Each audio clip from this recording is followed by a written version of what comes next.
There seems to be a really strong distaste for social media amongst the entertainment community.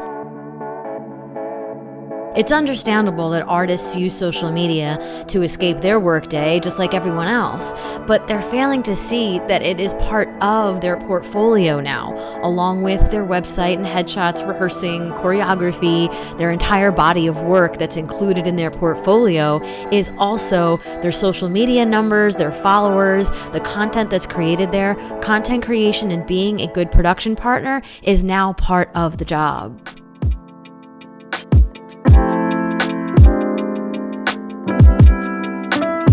So long as artists see themselves as a small business owner, in the same way that if you had a mom and pop store, you would say, okay, I have stock, inventory, salespeople, who's on my team.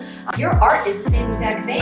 Any form of any artist, you're a service-based business. Your time has value, your research has value, your talent is your product.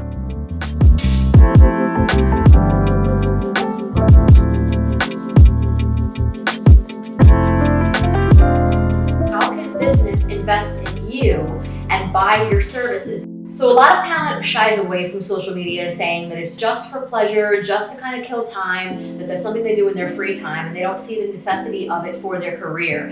It's really important that artists understand that social media is just your advertising channel to put your talents out there. The first thing they're going to say is, I want to see pictures, I want to see video, give me a sample of what their talents are and what I can pay them for, right? So they're not going to really hire you unless they know that you can already do it, and they're sizing you up against all of the other talent in your category.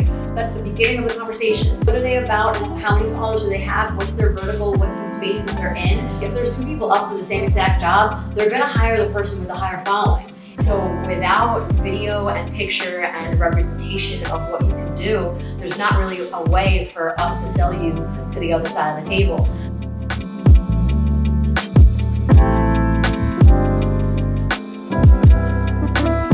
Your dog and cat videos and what you had for breakfast are important. It allows brands to attach themselves to you and say, oh, she happens to be vegan. He happens to also train dogs. He or she also happens to have an affinity for racing cars. Whatever hobbies come into your life that are a natural, genuine part of who you are important. We follow people, so your humanity has to come through, and we have to be able to see that there's a real person living a life that we're attracted to, that there is charisma and an energy that we want to continue watching. All the information that you put on your social media just becomes a complete painting of the package of who you are, and then that will allow the production side of things to be able to buy and hire and work with who you are as a person.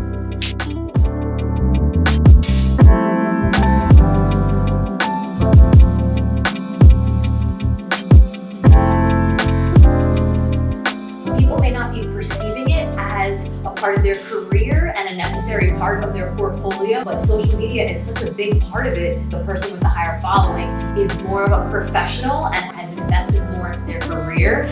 So if you're thinking right now that social media is a recreational tool and it's something for you to kill time, but you still desire a career in the spotlight, you need to reframe the way you're looking at it and say, this is my chance to show the world what I have to offer.